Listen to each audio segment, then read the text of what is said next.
ایک ایسی زمین جہاں ایک بادشاہ حکومت کیا کرتا تھا۔ صرف حکومت نہیں، وہ خدا ہونے کا دعویٰ بھی کیا کرتا تھا۔ لوگ اس کے آگے سجدہ کرتے رہے۔ ایک رات اس کی نیند ایک خواب نے چھین لی۔ وہ ہڑبڑا کے اٹھا۔ جب اس کی موت آئی تو وہ پانی کا بھی مقابلہ نہ کر سکا جو خدا ہونے کا دعویٰ کیا کرتا تھا۔ مصر اس دور کا سب سے طاقتور ملک، دریائے نیل کے کنارے بسنے والا شہر جہاں فصلیں سونا اگلا کرتی تھیں، بازار بھرے ہوئے، ہر طرف خوشحالی، محل پتھر کے نہیں غرور کے بنے ہوئے، اور ان سب کے بیچ ایک شخص، فرعون، جو خدا ہونے کا دعویٰ کیا کرتا تھا۔ اس کا حکم صرف قانون نہیں تھا، لوگوں کے لیے حرف آخر تھا۔ لوگ صرف اس کی بات نہیں مانتے تھے، اس کی بات پر ایمان رکھتے تھے۔ وہ جب کہتا تھا میں تم سب کا خدا ہوں تو لوگ سجدوں میں گر جایا کرتے تھے۔ اسی مصر میں ایک قوم ایسی بھی تھی جن پر ظلم کی انتہا کی جاتی تھی، بنی اسرائیل۔ ان کے گھر الگ تھے، ان کا لباس الگ تھا، ان کی زندگی الگ تھی۔ انہیں غلام بنا دیا گیا تھا۔ ان کے مرد صبح سے شام تک ان کے لیے محل بناتے رہتے، شام کو تھک ہار کر سو جاتے، اور صبح پھر وہی کام، پتھر اٹھانا اور ان کے لیے محل بنانا۔ ان کی عورتیں زندہ رکھی جاتی تھیں تاکہ غلامی کا سلسلہ یوں ہی چلتا رہے۔ فرعون نے بنی اسرائیل کو جان بوجھ کر کمزور کیے رکھا، کیونکہ جو قوم کمزور ہوتی ہے وہ کبھی تخت نہیں پلٹ سکتی۔ ایک کتاب ہے تفسیر ابن کثیر، اس میں لکھا ہے کہ فرعون نے ایک دن خواب دیکھا کہ بیت المقدس کی طرف سے ایک آگ آ رہی ہے جو ایک طرف کی بستی کو جلا رہی ہے اور دوسری طرف کی بستی کو نہیں۔ یہ خواب دیکھ کر وہ ہڑبڑا کے اٹھا۔ اسی رات نجومی اور علم غیب کرنے والوں کو محل میں بلایا گیا۔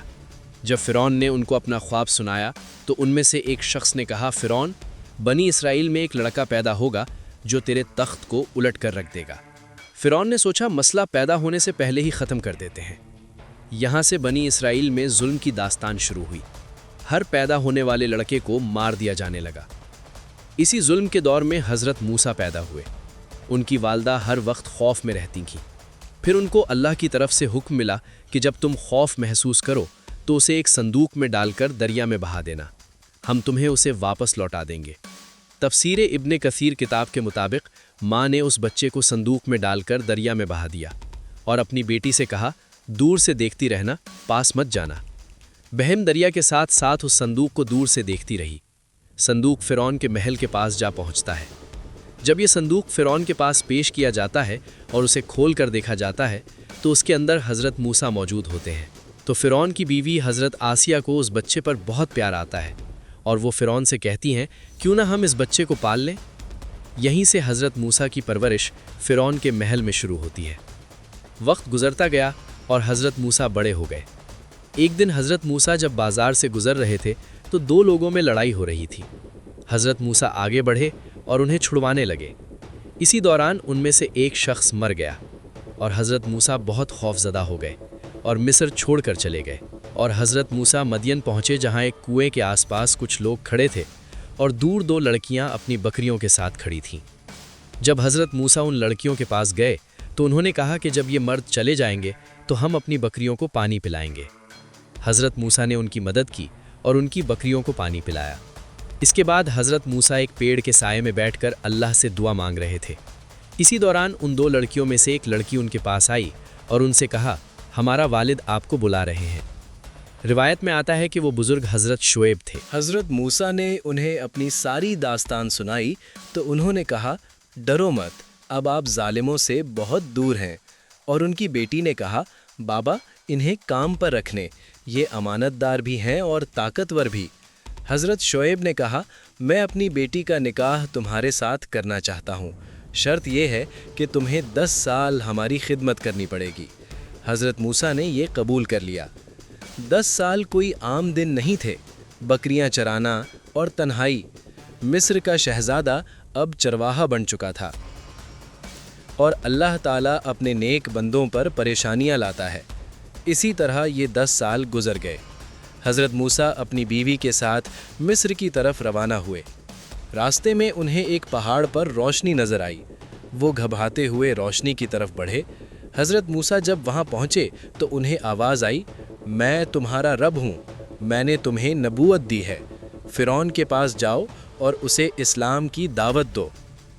حضرت موسیٰ نے فرمایا، میرے رب، میری زبان میں لقنت ہے، میرے بھائی ہارون کو میری مدد کے لیے انہیں بھی نبوت دے تاکہ میں اور میرا بھائی مل کر آپ کے دین کی خدمت کریں۔